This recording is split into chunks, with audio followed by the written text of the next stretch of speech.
नमस्कार, आदाब, सत श्री अकाल। मैं आपकी शिव्या एक नई स्टोरी के साथ।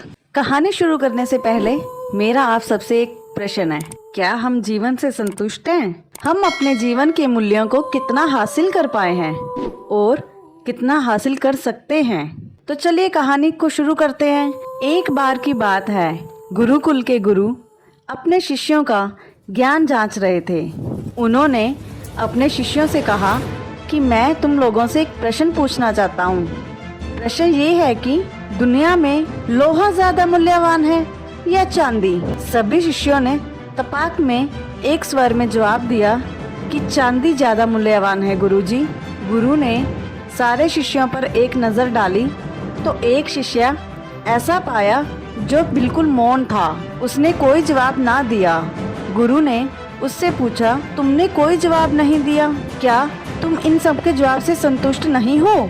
शिष्य खड़ा हुआ, आदर से हाथ जोड़े और गुरुदेव से अनुरोध करने लगा, गुरुजी, मुझे ये कहने के लिए क्षमा करें कि लोहा चांदी से ज्यादा मूल्यवान होता है।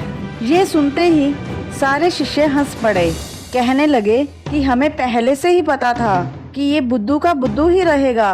अरे, ये तो सारी दुनिया जानती है कि लोहा और चांदी में से चांदी ज्यादा मूल्यवान होती है।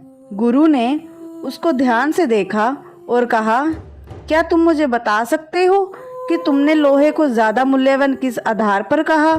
शिष्य ने कहा, मेरी समझ से दुनिया में मूल्य किसी वस्तु का नहीं होता। मूल्य होता है उस वस्तु में रहने वाली संभावना का। चांदी मूल्यवान है, ये तो सारी दुनिया जानती है, लेकिन चांदी अपने मूल्य को ना तो घटा सकती है और ना ही बढ़ा सकती है।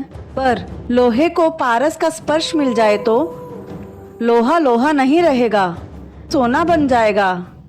गुरुदेव, मूल्य वस्तु का नहीं होता, मूल्य होता है वस्तु में रहने वाली संभावना का।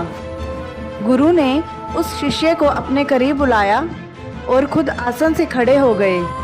उसकी पीठ थपथपाते हुए कहा, इसका उत्तर बिल्कुल सही है।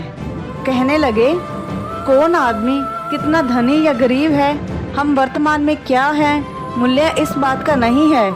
मूल्य इस बात का है कि हम और क्या हो सकते हैं और आगे कहाँ पहुँच सकते हैं, ये बात मूल्यवान है। आपको हमारी स्टोरी कैसे लगी कमेंट सेक्शन में ज़रूर बताना। लाइक सब्सक्राइब करना ना भूलना।